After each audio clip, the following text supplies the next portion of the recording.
आपके 100 रुपए गिर गए तो आप रोते हैं, आपके 1000 रुपए गिर गए या 50,000 का नुकसान हो गया, आप रोते हैं, हे भगवान मैं तो लुट गई, मैं तो लुट गया, बर्बाद हो गया, 50,000 का नुकसान, 1000 रुपए जेब से गिर गए गिर गए गिर गए गिर गए।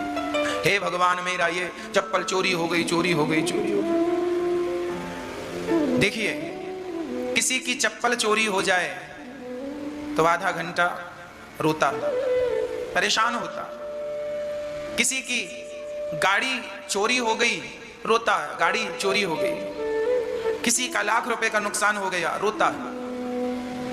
मैं आपको बता दूं, यदि आपके अंदर त्याग है तो आप कभी रोएंगे ही नहीं। त्याग क्या, मैं किस त्याग की बात कर रहा हूं? त्याग ऐसा कि ये अंगूठी है, ध्यान से देखिए, इसे हम पहनते हैं इस प्रकार। जब मैं अपनी बात बता रहा हूं, मैं अपनी एक बात बताऊं, उस बात से आप लोग भी समझ ली। आपको समझाने के लिए मैं उदाहरण दे रहा हूं अपना।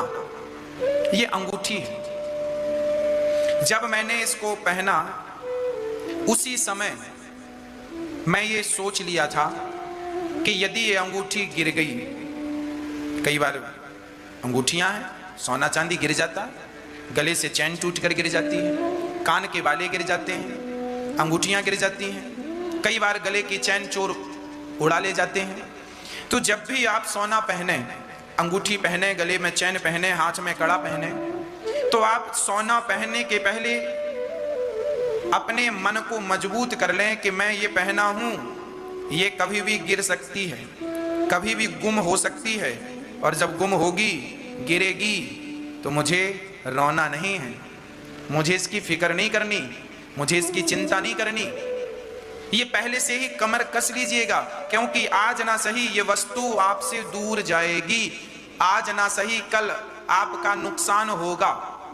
तो आज ही आप तैयार रहिए कि नुकसान होगा, हमें हो जाएगा सो हो जाएगा, कोई बात नहीं। अब रोने से क्या होगा? ये जो ज्ञान है, पहले से सावधान रहिएगा। जो वस्तु आपको मिली है, पत्नी आपकी है, आप बहुत प्यार करते हैं पत्नी से, तो आप प्यार करते हैं ना पत्नी को, पर उस प्यार के साथ एक बात मेरी गांठ बांध लीजिए कि आपकी पत्नी एक दिन आपका साथ छोड़कर चली जाएगी, भगवान के घर जाएगी, है ना? इस सच्चाई से मत भागिए। तुम प्यार करते हो पत्नी से, अच्छी बात है, पर यह भी याद रहे कि एक दिन वो आपका साथ छोड़कर जाएगी। उस हाल में आप क्या करेंगे? तब कितना रोएंगे? क्या रोने से वापस आएगी? जाना है, इस सच्चाई को याद रखो, और जितने दिन तुम्हारे साथ है प्यार मोहब्बत से रहो और भगवान का चिंतन करो। आप अपने पति के साथ हैं, पति से बहुत प्यार करते हैं, पर यह याद रखिए कि आपका पति एक दिन आपका साथ छोड़कर जाएगा, जरूर जरूर जाएगा। या तो पहले पत्नी जाएगी या तो पति जाएगा। आप उस दुख को सहन करने के लिए तैयार हो जाइए। आज लोग दुखी क्यों होते हैं? क्योंकि उस दुख को सहने की तैयारियां नहीं करते, है ना?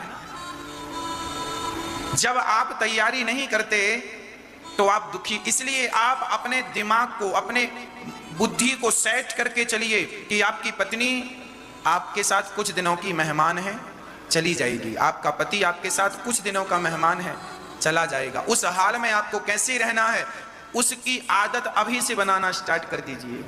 ये समझ लीजिए कि ये सच्चाई है, इसे आप स्वीकार करें या बिल्कुल स्वीकार ना करें। ये सोना चांदी, ये पद प्रतिष्ठा, ये एक दिन तुमसे छिन जाएगी। उस समय आपकी हालत क्या होगी, उसकी तैयारी अभी से कर लो, कल को रोना ना पड़े। ये त्याग, इसलिए हम कहा करते हैं त्याग जीवन में जरूरी है, त्याग जरूरी है जीवन में। मेरे पास अंगूठी है तो भी मैं खुश हूं, और कल को ये गुम जाएगी ना तो मैं रोऊंगा नहीं, क्योंकि मैंने कमर कस ली है। पहले से मुझे पता है कि ये वस्तु एक दिन छोड़कर जाएगी, इसलिए मैं इसे पहना जरूर हूं, पर मैं इससे प्रेम बिल्कुल नहीं करता। ये तो उपयोग है मेरा, चलो पहन लिया, अंगूठी है पहन लिया, पर मैं इससे प्रेम नहीं करता, मैं इससे अटैच नहीं हूं, मैं इससे जुड़ा हुआ नहीं हूं। मुझे पता है एक दिन चली जाएगी, गिर जाएगी, कोई गुम हो जाएगी, इसलिए मैं इससे प्रेम ना करूं, उपयोग करूं। प्रेम ना करो। प्रेम करूंगा तो कल गिरेगी तो रोएंगे। हमारी माताओं का एक बाला गिर जाए ना कान का, 4 दिन तक रोटी नहीं खाती। जितने का बाला है, जितने का झुमका है, उसके लिए रो रो के बीमार पड़ जाती हैं, पर जितने का झुमका था उतने रुपए उनके इलाज में खर्च हो जाता है। सियावर रामचंद्र की जय। झुमका गिरा बरेली की बाजार में, और जब गिरा तो फिर रोई। माताएं रोती हैं, मेरा झुमका गिर गया। झुमका 4 दिन रोटी नहीं खाती, बीमार पड़ जाती हैं। 50,000 का झुमका था, बीमार पड़ गई, डॉक्टर के पास गए, 50,000 का बिल बन गया। एक तो 50,000 का झुमका गिराया, फिर 50,000 रोने में और खर्च हो गए। लो 1 लाख का नुकसान। इसलिए कहता हूं, ये जो तुम झुमका पहने घूमती हो ना मेरी माँ, पहले से बिल्कुल निर्णय कर लीजिएगा, कमर कस लीजिए, एक दिन ये झुमका तुम्हारा गिरेगा। या तो चोर चुरा लेगा, या तो गिर जाएगा, या बंटवारे में बेटा बहू के पास चला जाएगा, तुम्हारे पास रहेगा नहीं। तुम पहने पहने मर जाओगी तो भी बच्चे उतार लेंगे, तुम्हारे पास रहेगा नहीं है। इसलिए कहता हूं, इन वस्तुओं से मन को हटा लो और मन को केवल गोविंद के चरणों में लगा लो। यही से जीवन की सार्थकता है। यदि मन भगवान के चरणों में लग गया तो कल्याण हो जाएगा, और झुमका झुमकी में मन लगा रहा तो दुर्गति होगी, दुर्दशा होगी, नरक जाना पड़ेगा। हाँ, पहले से लोग तैयार नहीं होते, पहले से तैयारियां नहीं होती, इसलिए दुख बहुत ज्यादा लगता। हम तो हर हाल के लिए तैयार हैं। ये जो तुम्हारा शरीर है, ये शरीर भी तुम्हारा साथ छोड़ देगा, इसके लिए भी तैयार रहिएगा। पता नहीं ये हाथ कब काम करना बंद कर दे, पता नहीं ये हाथ कब काम करना। मैं अभी से सबके लिए तैयार हूं।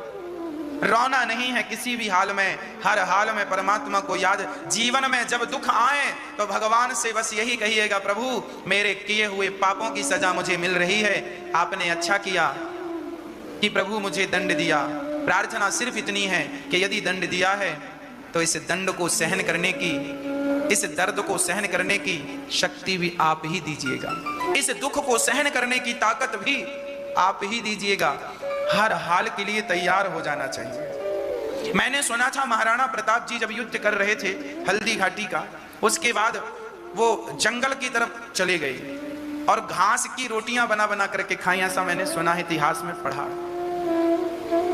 घास की रोटियों का अर्थ ये है कि पत्ते, जंगल के पत्ते खाकर उन्होंने अपना जीवन यापन किया।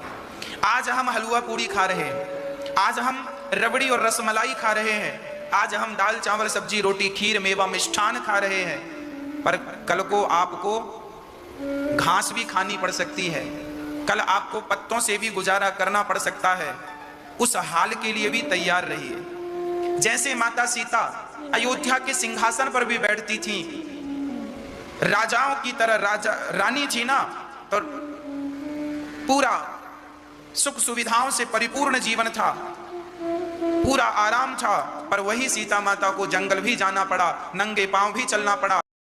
ऐसा पति हमको कभी नहीं मिल सकता कहीं दुनिया में। बहुत अच्छे हैं हमारे पति हैं, अच्छे हैं, भगवान करे आपकी जोड़ी जन्म में आपको ये पति जन्म में हमें यही पति चाहिए। तो आपको अगले जन्म में भी स्त्री बनना है, मतलब नहीं पेट नहीं भरा अभी स्त्री बन के? बात की कमी नहीं। ऐसा करो, आप अगले जन्म में बन जाना पुरुष और इन्हें बना देना स्त्री। आगे हो जाएगा, रहेंगे यही पर पलटी हो जाएगी। आपको कैसी पत्नी मिली? नहीं ठीक है, जैसे बहुत अच्छी है। पत्नी तो बोली बहुत अच्छे हैं, बराबर है। हाँ बस ठीक है, बहुत अच्छी है, कहाँ लगती है हमारा, कोई कमी नहीं है।